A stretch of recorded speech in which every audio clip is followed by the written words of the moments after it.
Hi everyone, I'm Rowdy Johnson. I'm a senior lawyer in our estate planning team here at Moores, and I'm joined today by Kate Drummond, who's also a senior lawyer in our property team here at Moores.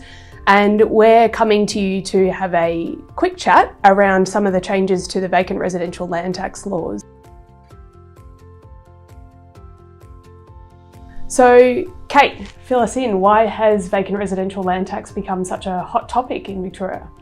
Well, vacant residential land tax, or VRLT, was originally introduced in 2018. It applied to 16 council areas in inner and middle Melbourne.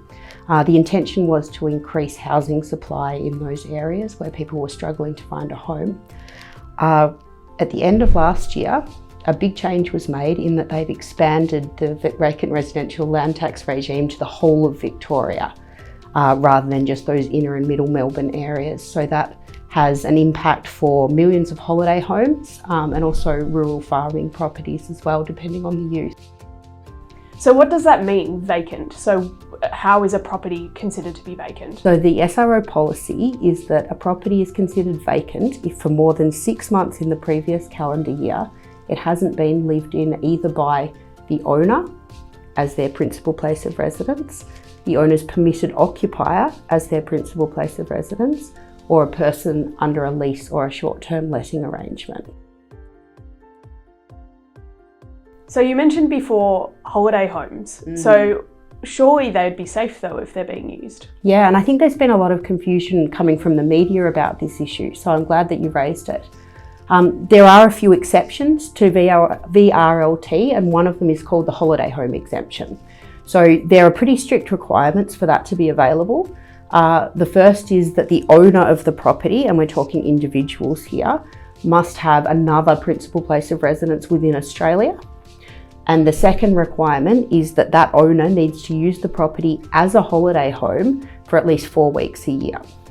So there's some sort of branches that come off that, and one of them is, instead of talking about the owner, a vested beneficiary of a trust who owns the property can step into those same requirements. One of the changes that came in at the end of last year was also the extension of that exemption to use by relatives of the owner or the vested beneficiary.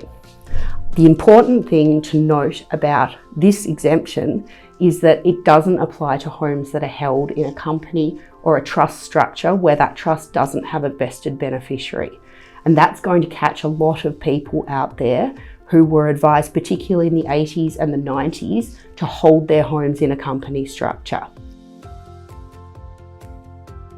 And so, Kate, you and I have already seen some of these inquiries come through, particularly from an estate planning context where I can see that clients have their beach house in a discretionary trust, or on your side of things, the more property-driven land tax specific question as well. Yep, absolutely. So the first thing that I'd suggest people do, if this is ringing alarm bells for them, would be to get advice from a lawyer experienced in this area about whether they do qualify for exemption based on their current use. If the answer to that is no, and it is unlikely if the property is held in a company or trust that it will qualify for exemption, in that case, the next step would be to consider leasing the property out, whether to a residential tenant or whether on a short-term basis. The third option to look at, and it may be more practical if for personal reasons renting isn't something that the family is willing to look at, that the alternative option would be to talk with your team, Rowdy, about restructuring possibilities, whether if the property is held in a discretionary trust, it could be brought out to one of the beneficiaries who will then qualify under the owner holiday home exemption.